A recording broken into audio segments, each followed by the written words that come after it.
Hi guys, so naglalakad lang tayo dito. Naghahanap ako ng restaurant na pwedeng makainan. Pag wala pang mga bukas talaga ngayon, balik tayo sana sa 7-Eleven. Doon lang tayo bibili ng breakfast natin para mas madali.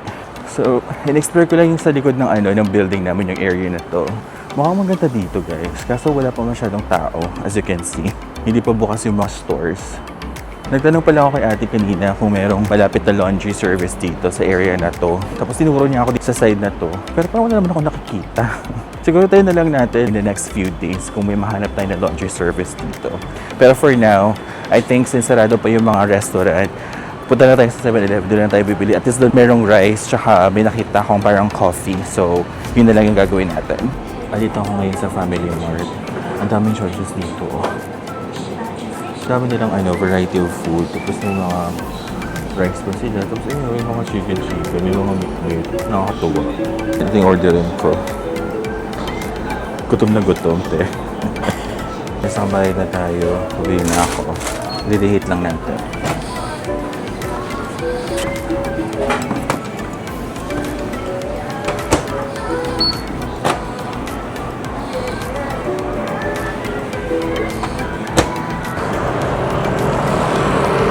Hi guys, nakabalik na tayo ng hotel natin.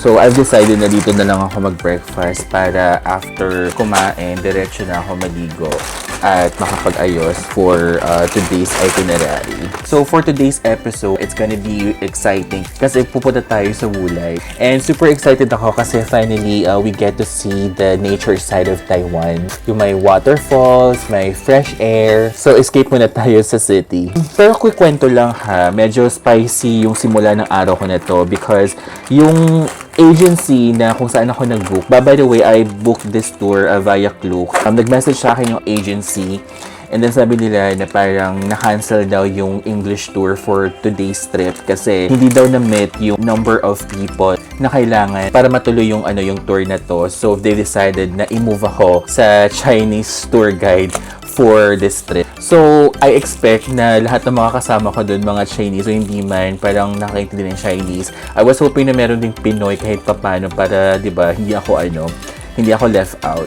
Nare-assure naman nila ako na parang the tour guide will gonna try his best or her best, kung babae man siya, nagagamit ng translator if ever makikipag-communicate sa akin. So sabi niya sa akin na parang yun na yung gawin ko, gumamit na lang ako ng parang translator app para makipag-communicate sa kanya. Pero alam nyo guys, real talk, hindi ko pa rin alam kung anong mangyayari for today. Kinakabahan ako. Hindi ko alam kung magiging smooth ba to, magiging maayos ba to, magiging awkward ba, or maintindihan ko ba lahat. Pero you know what, ganito talaga yung travel eh. Hindi laging perfect, pero exciting, di ba? So, samahan nyo ako. Let's see kung paano natin lalabanin yung language barrier for today. Kung worth it ba yung tour. At kung ano yung mga unexpected moments sa Wulay. Okay, hi guys. Dito na ako sa labas. Inantay ko lang yung tour guide namin. Sabi niya papunta na daw siya. Tapos, nagsend na rin siya ng message sa akin. Tapos, binigay niya sa akin yung plate number. Wait na lang natin. Ito na siya. 5063. Hello.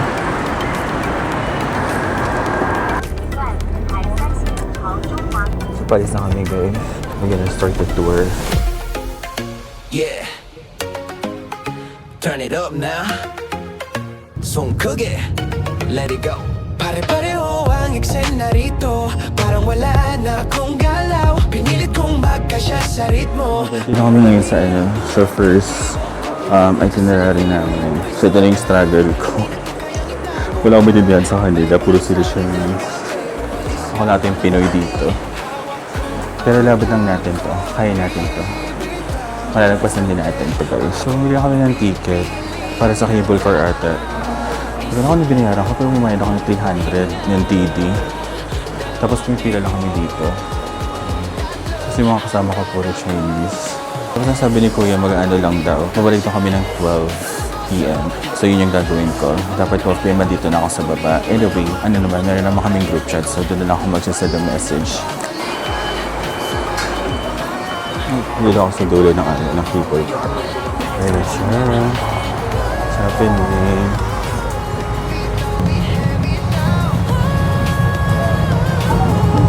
Ganda ng waterfall. Sana may wait na kami. May time kami para makapag-picture dyan. Nalulula lang ako. Pero maganda.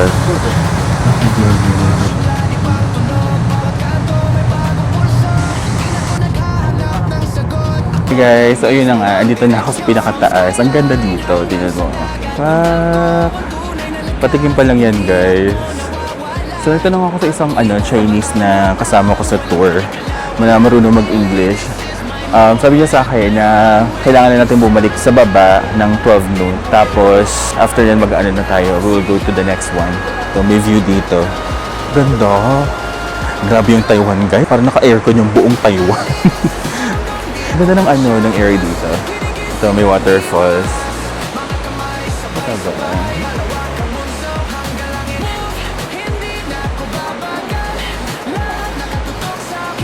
So, merong ice cream dito. So paglabas mo ng cable car, ayan cable car namin kanina. Paglabas mo dyan, meron kang ice cream dito na pwede magbili. Pero Diyos ko, lamig-lamig na mag-ice cream pa ba?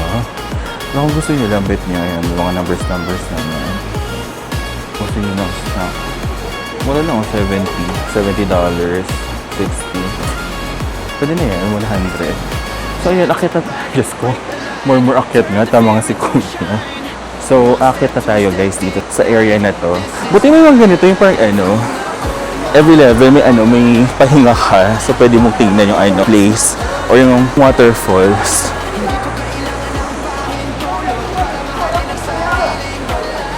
Tapos ito, pag tumingin ka dito sa kabila, ang ganda rin ng place. Sabog, Lavet. Meron din pala dito resort kung gusto nyo magstay dito. Meron ditong Yunshin Resort. Ang sarap ng coffee dito. Tapos yung makikita mo.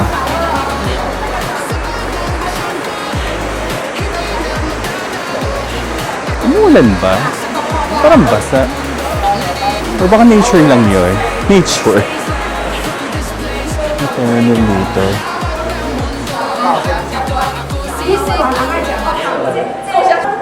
Nakakalog guys, ako na yung Pinoy dito. Puro Chinese yung mga yung mga nakikita ko at mga naririnig ko. Pero maganda dito sa tour ko, Monday ko kasi siya ginawa. Kaya parang feeling ko wala masyadong tao, wala masyadong tutur. Parang halos lahat na sa Taipei. Maganda siyang puntahan ng mga ganitong araw kasi hindi crowded yung place. Makakapag-relax ka talaga at makakapag-chill. Hindi ka makakaramdam ng stress. Gusto rin ko ng mapa dito. Ito yung mapa niya. So feeling ko, dito tayo sa lugar na to. Sabihin natin, lilibutin lahat na kasi wala na tayong time at 10:45 na. We only have like parang 1 hour 15 minutes para ilibot to. Pero sa totoo lang, parang kaya naman siya ng 1.5 hour na ikot yung pag-akyat. Nakakapagod nga lang talaga. So parang ito, akyat ka uli, Diyos ko. Alam mo, buti na lang every level talaga may makakapagpahinga ka. Alam mo yung mahaba yung pwede mong pagpapahingahan. Buti na nakapagpahinga ako ng bonggang-bongga. Hindi ako nahihirapan ngayon. At buti na lang malamig. Kaya hindi ko mararamdaman yung pagod. Tapos dito parang meron silang parang altar. Amoy esenso. Gusto ko sana magdasal, guys. Pero hindi ko alam kung appropriate ba siya since I'm Christian. Pero I wanna give respect sa altar na to. So dito sa part na to, medyo amoy esenso na.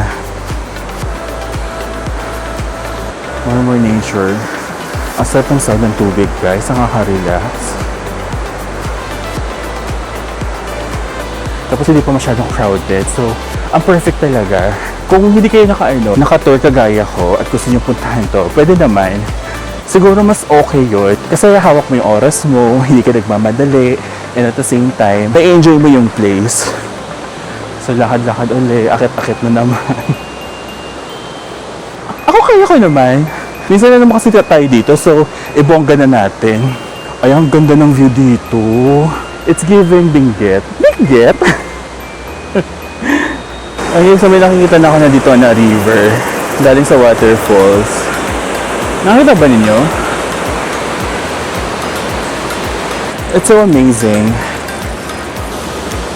O, diba? Para sa Baguio lang ako. So dito guys, mas kita mo yung waterfalls. Ang super ganda. Hindi pala kasama yung mga entrance fee, so kailangan mo pa rin bayaran. Parang ito, nagbayad ako sa sa cable car para mapuntahan kong taas na to. Parang it's worth 300 NTD. Parang less than 600, parang mga ganun. Mahal din, no?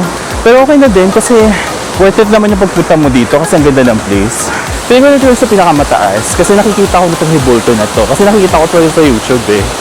Ay, ito na nga! Ayun, nakita ko na! Ang ganda! Ay, ang worth it. Ang sarap. Tapos, meron palang dito. Ito, nandito pala yung hotel. Tsaka meron coffee shop din, no? Gusto ko mag-coffee shop dito. Ang ganda, guys. Tingnan naman ang place. Diba? Ang ganda-ganda.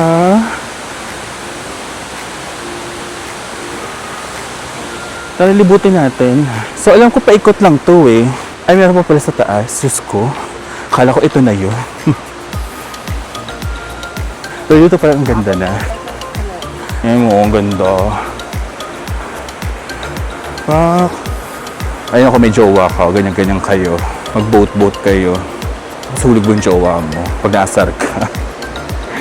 Charot. Yung akyat pala dito, parang very pa-sweet na lang. Hindi na ganun kahirap. Ayan, feeling ko ito na yung pinakalas talaga. Feeling ko ito na yung sure. Tapos ito natin yung mga coffee shop tsaka restaurant. Tapos ito, ito yung mga nila, trade na dito. Nagrebulto, opak. O diba? Parang Baguio lang. Tingnan natin to. Ito parang muni-muni level lang. Ah, okay. So more lang pala. Parang viewing kineme lang. May waterfalls din dito. So tama nga, paikot siya. Ganun yung mo, yung lakad mo. Tapos, pupunta ka doon sa taas. Tapos iikot ka lang. Pag ganyan, doon sa dulo. Ayun o. Tapos may bridge na din doon. Para bumalik ka. Ah, okay. So, carry lang. So, sana matapos na to. Ito na yung pinaka-last eh. Ito na yung pinaka-last. Ay, ang cute!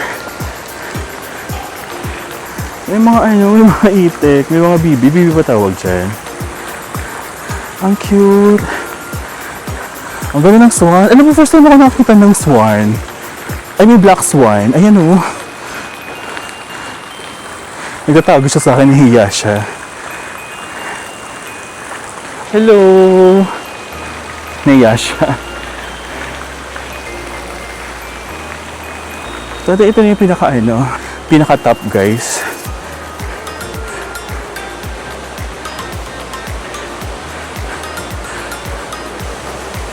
So, meron bridge dito guys, so. Tinry ko siya kanina, pero parang natatakot ako. Parang ayoko na lang dumaan. So, I think I'm good here. Happy na ako sa mga nakita ko. Pwede tayong bumaba, guys. Ayan, huling sulyap. All in all pala, guys, parang 30 minutes yung pag-akyat-akyat dito. Pwede na rin if gusto mo lang siyang may experience o ma-check. Makakababa ka rin on time. Ay, mas maganda yung view dito.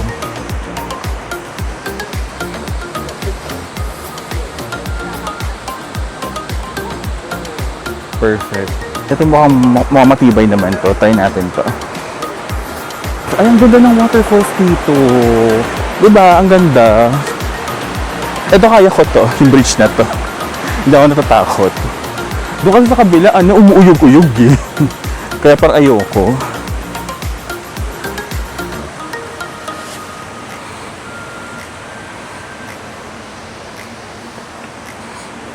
Pababa na tayo. Huling sulyap. Bago tayo bumaba. So far maganda to guys, yung area na to. Hindi siya stressful kasi wala masyadong tao, makaka-relax ka. Alam mo, nakita ko yung mga iba kong kasama sa tour. Bakit pa lang sila? Eh, anong oras na? Parang 40 minutes na lang, paalis na kami. Kakayanin kaya nila. Eh, ang taas pa nun. Balak sila dyan. Basta ako bababa na ako. Kasi magpapapicture pa ako dun sa pinaka main waterfalls. So yun guys, nakababa na tayo. 11:40 na. So we still have time. So, andito ngayon sa area kung saan may viewing deck ng waterfalls. So, mag-picture lang ako dito. And then after nun, balik na tayo dun sa van. Dito ata sa taas guys yung yung magandang spot para magpa-picture. O, yan dito nga. Ganda So yun guys, nakapag-picture na tayo. May nakita kong turista din dito na from Japan. Tapos, kinapala ko na yung mukha ko, nagpa-picture na ako. Babait naman siya, tapos pinicturean ko din siya. Babalik na ako sa van.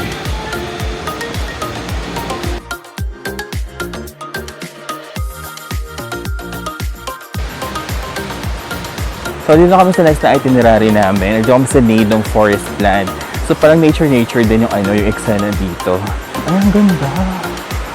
Ang ganda pala dito. Waterfalls din.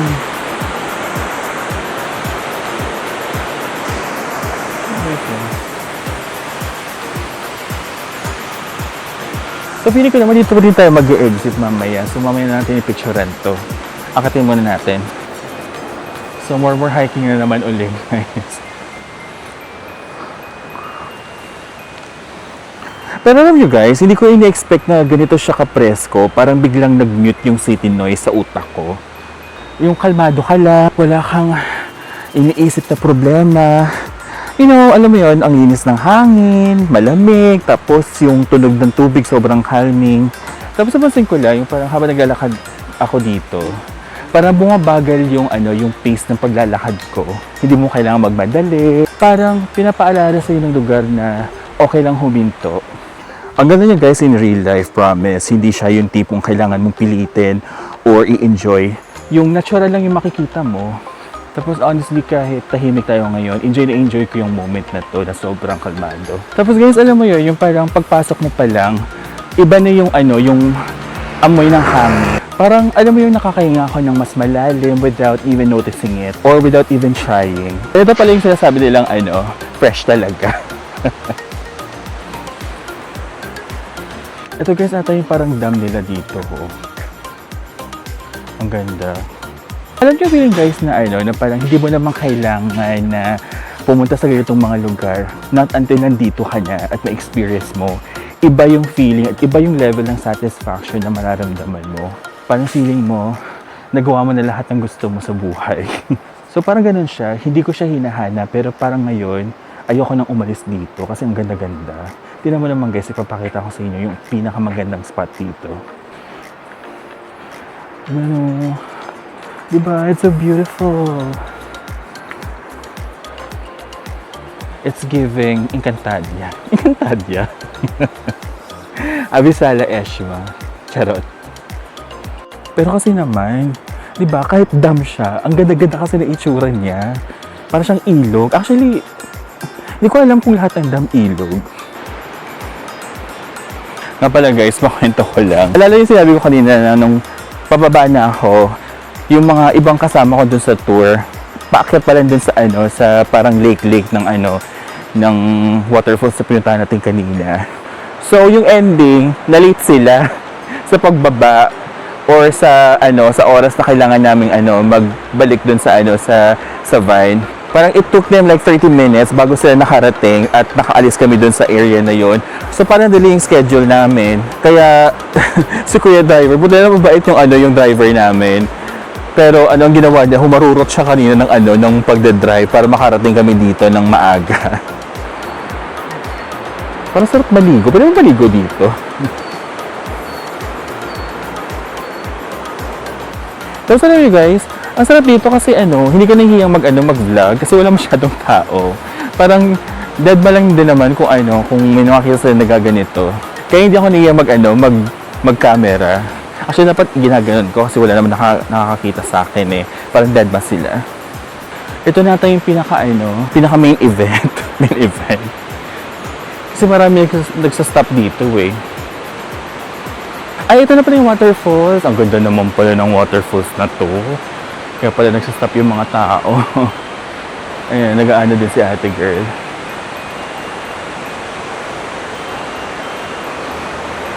Ay, ang ganda.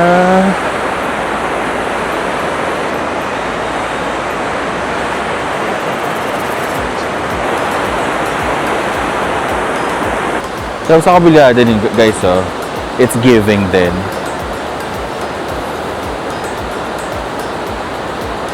Parang sarap maligo. Ano kaya meron doon? Meron pa kaya dito? Or ano na to? Last Kineso na to?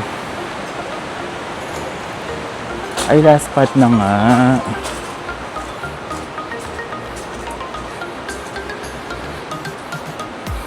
So ayun guys, parang ating ito na yung pinaka end point. Balik na tayo. Ayun si Kuya. Let's go to the next one.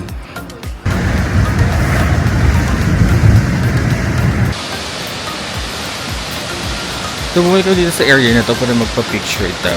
Hindi ko alam na na meron pa palang spot dito. Pero mas maganda yung dito, yung area.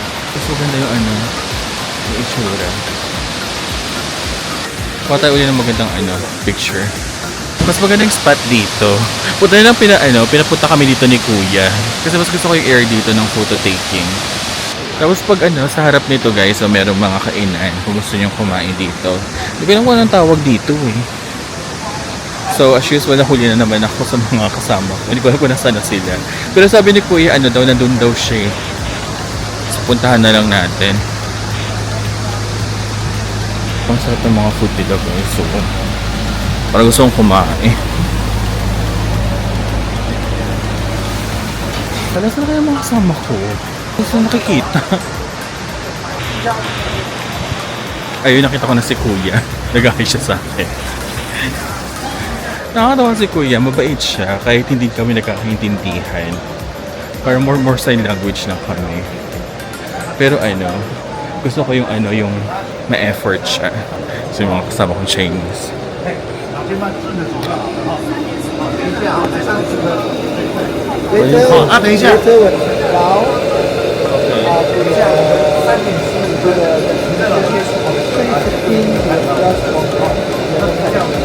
Ito ko ng sausage. Para masama yan, Kuya. So gutom na rin ako. So ang sabi ni Kuya, mag-ano daw kami.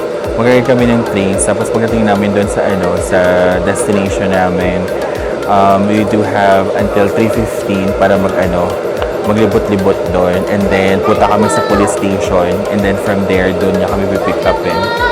So hindi na kami babalik dito. 试试看，真的好吃。这个里面的台语是吃不到这种感觉， Shishi, 吃不到这种香感。 free ata to. Try natin yung sausage. 车子来了， Init? Hindi man ata to free, parang kasama to sa binayaran namin.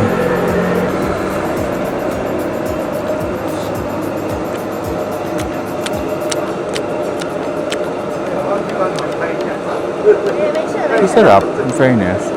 May mag-ano na kami, sa kanya nata kami.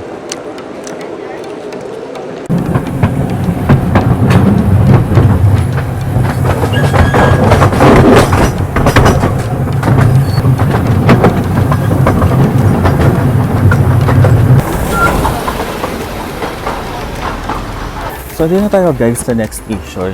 So, bali, ang mangyayari, iikot-ikot lang kami dito. Tapos parang sabi ni Kuya, pwede na rin kami kumain dito. Kasi basically, parang ito na yung lunch namin. And then, at 3:15, punta na kami ng police station para i-meet up si Kuya tour guide. At doon niya kami pick up yan. May mga pwede na bilhin. Mga souvenirs na rin dito. Jeez. Ito kaya yun. Baba lang tayo. Totoo ako sa isang kasama ko na na Chinese. Talagang, alam mo na sa huli na ako ha. Tapos nandun na sila sa unahan. Bumabalik pa talaga siya para i-explain niya sa akin kung ano yung sinabi ng tour guide. Ano yung kailangan namin gawin or mga instruction. Nakakatuwa si Kuya. Sir, may bridge dito kiti Kuya. Ang ganda ng bridge. Actually, hindi naman ako gutom. Parang siguro lang. Kasi kumain ako ng sausage kanina, kaya parang hindi pa ako nakakaramdam ng gutom. So siguro gagawin ko na lang, since hindi ako familiar sa lugar, hanapin ko na lang yung police station. May binigay sa aming parang pin location. Hindi ko naman alam kung saan to banda. So hanapin natin. Yun na lang hanapin natin hanggang 3:15 kasi naman mawala tayo, te. Tapos nagtanong ako sa yung mga nagbebenta sa sa kalsada. Tapos sabi dito daw sa area na to, yung police station. So yun yung gagawin natin. So yung tumawid lang ako sa bridge na yun. Ayun siya, oh.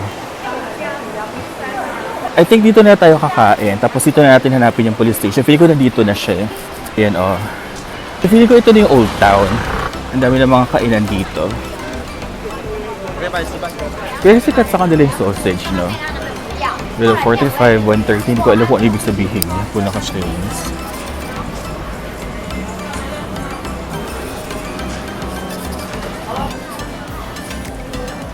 So, yung Old Town pala is really more parang din siya, food market, Keneso. Tapos makakabili ka ng mga food dito. So, may mga fruits. Ay, anong fruits to? Got your juice. Ano daw? Siguro gagawin ko muna, hanapin ko muna yung police station para at least alam ko kung saan ako pupunta tapos balik tayo dito para kumain or bumili ng food. At least alam na natin kung saan tayo pupunta at kung may oras pa tayo. So yun guys, nakita ko na si Kuya, nakita ko na yung car namin.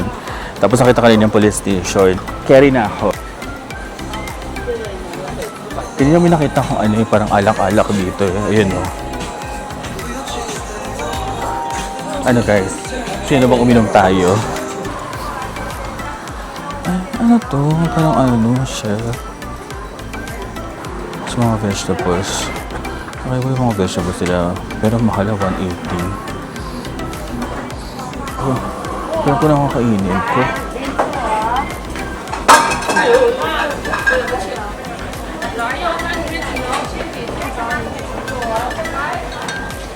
Ano kaya kami ito sa sa Pilipinas? What's this? How much?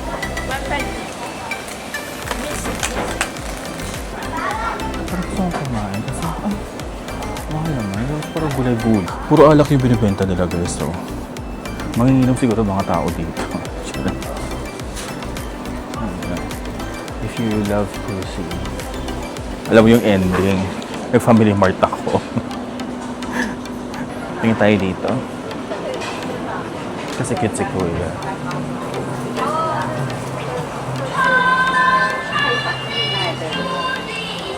Mga candy. Candy ba yan?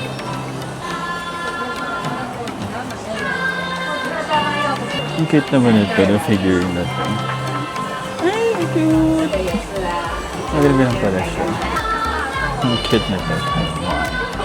Taiwan. So, lakad-lakad lang. Ay, hipon. Ayoko ng seafood kasi. Nakakainis naman eh. Oh, what's this? Mag-ano? Oh, sorry. Nahulog ko pa yung ano. Ano kakainin to? Ang tigas eh. Ang ba? Hindi ko makakain to. Kasi sa mga prutas silang fresh ah.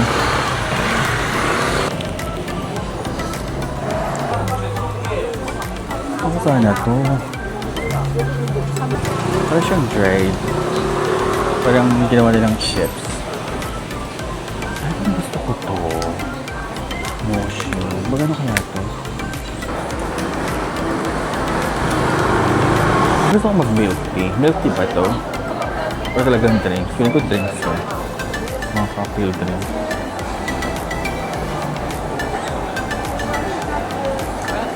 So yun, nakabalik na tayo dun sa sa pinaka-bridge. Siguro balik na tayo dun sa police station. Tapos magantay na lang tayo. Mag-e-edit na lang ako.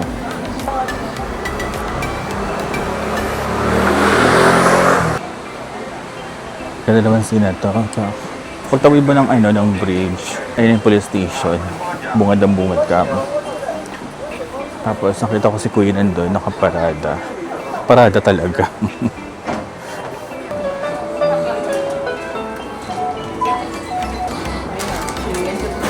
Parang gusto ko mag-nakot-nakot dito. So, yung binili ko, guys. Ay, nakita ko na yung isa kong kasama sa tour guide. Ito yung police station, oh. Try natin ito kung masarap.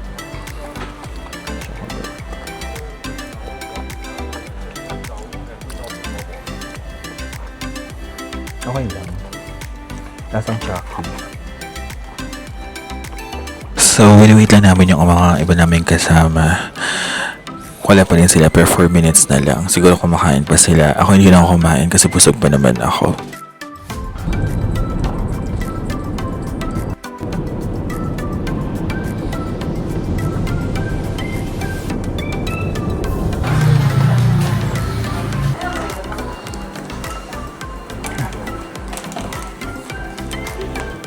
Okay guys, so nakaalis na ako dun sa sa tour namin.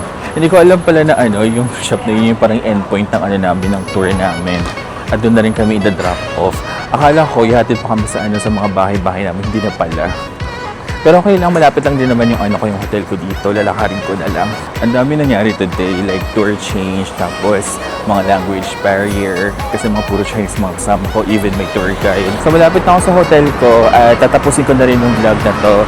So thank you so much guys for watching. If umabot ka man dito, I really appreciate you. And sana nag-enjoy ka sa munting journey natin going to Mulay. Sa lahat ng mga nakapanood ng video na to, maraming salamat ulit. And I'll see you on our next episode. Bye!